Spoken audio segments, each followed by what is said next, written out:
Несколько дней назад Центробанк России в попытке сдержать растущую инфляцию поднял ключевую ставку на 2 пункта до 18%.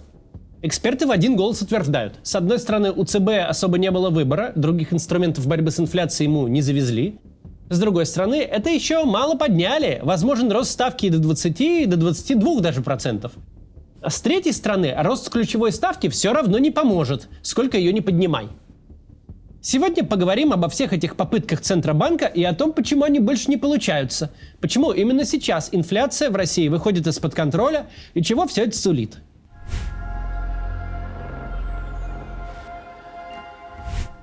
Для начала обозначим очевидную причину роста инфляции в России. Дело, конечно, в войне. Война вызвала бешеный рост расходов государства. Бюджет тратит деньги на снабжение армии, на зарплаты солдатам, на оружие, на боеприпасы, на пайки, носки, подсумки и на прочую дрянь, которая никому не нужна в нормальной мирной жизни. Деньги за это все приходят в экономику, и те, кто их получил, создают спрос на товары и услуги, на молоко, автомобили и лечение зубов. Швея, которая шьет бушлат, электрик на заводе, который производит ракеты, и вдова солдата, который погиб на войне. Чем больше у этих людей денег, тем выше платежеспособный спрос в экономике. Чем выше спрос, тем выше цены. Связь очень проста. Тем не менее, в первый год войны Центробанк успешно справился с ростом цен, манипулируя ключевой ставкой. В какой-то момент ее пришлось поднять аж до 20%, и это помогло. Давайте разберемся, как именно. Начало войны стало триггером для множества людей, которые хранили деньги на депозитах в банках. Если вы не хранили, поставьте себя на место хранивших. Ваше государство развязало войну. Никаким блицкригом тут не пахнет. Чем закончится, неясно. Устоит ли экономика, бог ее знает. А у вас в банке деньги. Тут буквально спинным мозгом чуять начинаешь, что лучше все снять и купить что угодно. Золотые серьги, стиралку, квартиру или наличные доллары. Такой быстрый рост спроса вызвал рост цен, с которым пришлось работать Центробанку. Подняв ставку, они буквально предложили всем паникующим людям вернуть деньги в банк под очень высокий процент. И не все, но многие вернули. Расчет сработал, инфляция снизилась. Так почему сейчас то же самое предложение «Граждане, несите деньги в банк» не работает? Почему никто больше не несет лишние для экономики деньги на депозит, где теперь можно получить высокий процент? Потому что это совсем другие люди, и деньги у них совсем другие.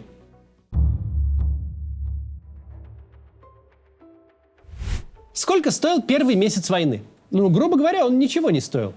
Да, это было время самых активных и масштабных боевых действий. Да, там техники пожгли, ракет повыпускали и снарядов отстреляли в количестве достаточном, чтобы вооружить несколько европейских армий. Гипотетический февраль-март 22 года стоил миллиарды долларов. Но то гипотетический. Все эти танки, горевшие целыми батальонами, не были построены специально для нынешней войны. Они уже были в наличии у войск в боеготовном состоянии. Какая разница, с экономической точки зрения, сколько стоит ракета, летящая в украинский город? Миллион или 10 миллионов долларов? Когда эти деньги уже давно потрачены, и ракеты можно просто взять со склада. Инфляцию это не вызывает. То же касается и людей. Отдельным образом никто новых солдат на эту войну не рекрутировал. Во вторжении участвовала действующая армия, укомплектованная контрактниками и, как позже выяснилось, частично и срочниками. Да, им довольно быстро зарплату подняли в разы, ввели большую компенсацию за гибель и ранения. Но факт в том, что они уже были. Им за подписание контракта по 2 миллиона не платили. Их не нужно было с нуля экипировать и обучать. Но война идет, и вдруг в процессе выясняется, что техника, которая была условно бесплатной в распоряжении воинских частей, закончилась. Что теперь нужно поднимать технику с хранения. Да, сначала это будут лучшие экземпляры, но их расконсервация все равно стоит денег. И если танк, подбитый в марте, не стоил почти ничего, то подбитый в мае танк уже стоит несколько миллионов рублей, ушедших на приведение его в состояние боеготовности. И эти несколько миллионов рублей отправляются в экономику. Одновременно выясняется, что и люди больше не бесплатные. Что этим добровольцам, из которых летом 22 года формировали 3-й армейский корпус, нужно сразу же на руки деньги выдать. Что их нужно вывести из деревень, хуторов, поселков городского типа и доставить на подмосковный полигон, где необходимо содержать и обучать. Тут-то и бросается в глаза парадокс. Пропитый 50-летний сторож овощебазы с букетом хронических заболеваний обходится армии в разы дороже, чем опытный десантник, участвовавший в первых днях и неделях вторжения. Вначале ни о каких миллионах рублей речи, конечно, не шло. Но уже ощущалась разница между готовой боевой единицей и той, которую еще нужно найти, соблазнить деньгами и подготовить. Далее в резерве заканчиваются те танки, которые можно было довести до ума силами ремонтной базы. Остается только такая техника, которую нужно грузить на платформу и везти через полстраны куда-нибудь в Нижний Тагил на ОВЗ, где приводить в боеготовный вид уже в промышленных условиях. Стоит такой танк уже не несколько миллионов, а несколько десятков миллионов, которые, опять же, текут в экономику. Параллельно оказывается, что закончились и ракеты. Причем за год закончились запасы, произведенные за последние 40 лет.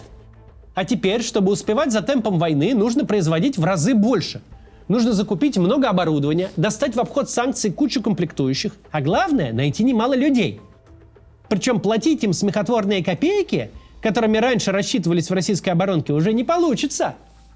Инженер, который обсчитывал ракету до войны, стоил 40 тысяч в месяц. Сейчас таких специалистов нужно искать уже 1200. И тут же оказывается, что все, кто был готов пойти на войну за большую зарплату, уже на нее ушли. Что просто много платить уже недостаточно. Теперь нужно устраивать конкурсы между регионами за размеры единоразовых выплат и вводить реферальные программы за привлечение друзей. И все это, опять же, течет в экономику.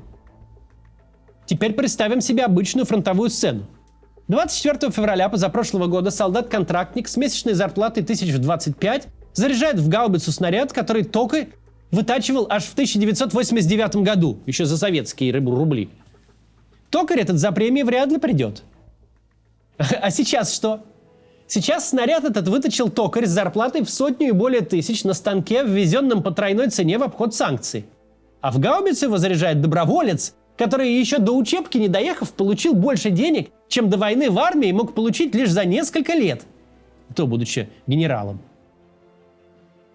Лучше всего эта пропасть в растратах видна по безумному росту единоразовых выплат. Но пропасть есть в каждой расходной статье этой войны. Каждый новый танк стоит дороже подбитого вчера. Каждый новый снаряд дороже отстрелянного. Искандеры 21 и 24 годов выпуска технически идентичны, но по стоимости их производства и эксплуатации разница между ними бесконечна. Расходы на войну растут неудержимо, непрогнозируемо, как снежный ком. Когда прошлой осенью принимали бюджет нынешнего года, регионы-рекордсмены платили за подписание контракта по 200-300 тысяч рублей. Теперь Москва платит 2 миллиона, остальные неизбежно подтянутся. Когда рассчитывали деньги на войну в прошлом году, вербовка целого стрелкового отделения стоила столько, сколько сейчас стоит один солдат. И все это, опять же, течет в экономику.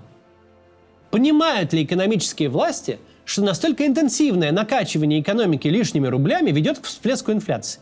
Ну, конечно, понимают. Это любой понимает, кто хоть как-то вообще с этим связан. Просто сделать ничего не могут. Тут нет костов, которые можно порезать. 2 миллиона за подписание контракта платят не широкого жеста ради, а чтобы набрать хоть кого-то, ведь за меньшие деньги люди закончились.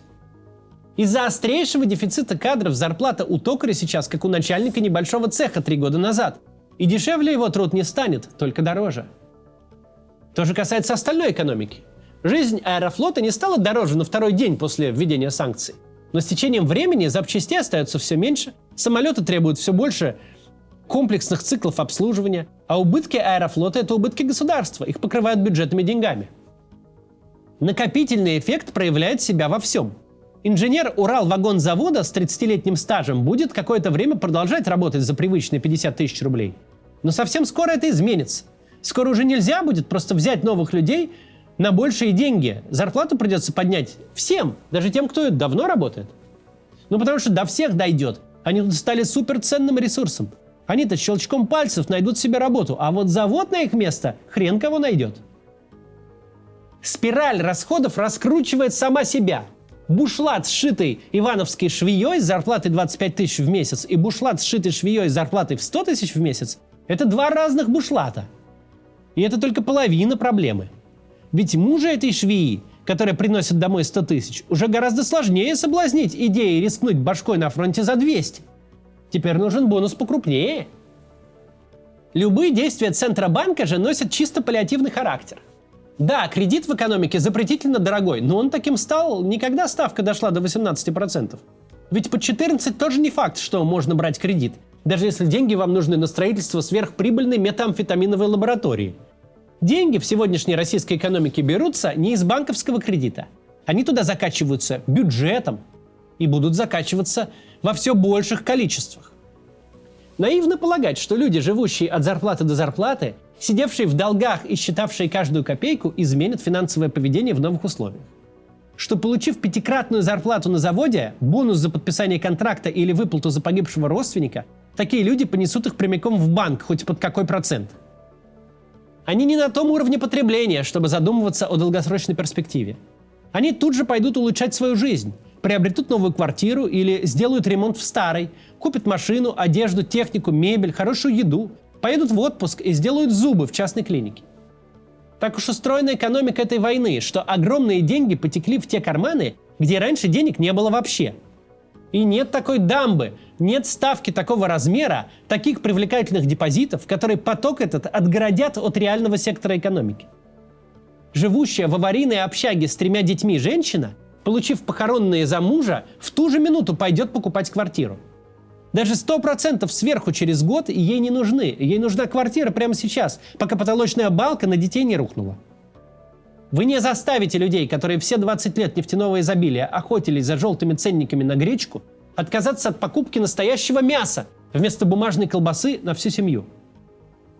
Это безумно разгоняет инфляцию, давит на курс, заставляет еще больше тратить на войну. Ведь в конечном итоге нужно догонять инфляцию. Но Центробанк, работа которого удержание инфляции, с этим ничего сделать не может, как не пыжится.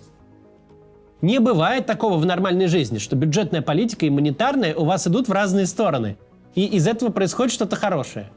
Что Минфин работает насосом, вбрасывая бесплатные деньги всем и с каждым днем все больше, а Центробанк, как пылесос, наоборот, пытается эту необъятную рублевую массу как-то засосать на банковские депозиты. Так не бывает и так не получится.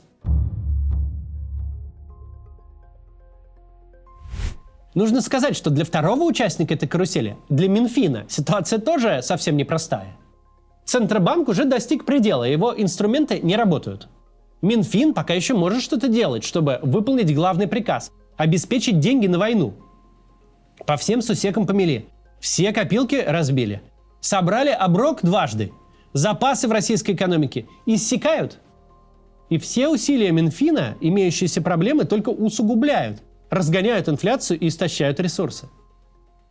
Бюджет России всегда планируется на 3 года, и мы видим, что в прошлом году Минфин планировал сокращение и доходов, и расходов на 25 и 26 годы. В Минфине прекрасно понимают, эта музыка не может быть вечной, ресурсы заканчиваются. Взбесившееся руководство России может как угодно грозить бесконечной войной, взятием Праги и разгромом Вашингтона. Но самая вменяемая часть российской власти, экономический блок, намертво связана с реальностью. И он упирается в простой вопрос. А где на это все брать деньги? Положение, конечно, незавидное. Но представим, что у Минфина закончились деньги, а параллельно у Минобороны закончились люди, готовые себя продать за 2 миллиона. И что же, российская власть опомнится и закончит войну? Нет, это так не работает. Просто придет время других непопулярных решений. Придет время гиперинфляции и быстрого падения уровня жизни. Ну и людей нужно будет где-то брать, раз уж за деньги больше не купишь. У этой проблемы нет неполитического решения. Никто не скажет, 200 тысяч людей угробили и хватит. Красные линии российского руководства не пролегают через инфляцию. Не выйдет Путин и не объявит, мол, так, инфляция 20%, куда годится? Придется замириться. Но кое-что таки случится. Нынешнему балансу, в котором война как будто бы никак не влияет на жизнь большинства граждан России, придет конец. Вырулит ли система в новый баланс? Сможет ли удержать контроль, когда война придет по кошельки и души большинства россиян? Когда она будет идти не на краю империи, а в каждом доме, мы не знаем. Может быть и вырулит. Но такое положение очень способствует прилету черных лебедей, а значит, что перемены станут вполне вероятными. Будем наблюдать, комментировать и участвовать. До завтра.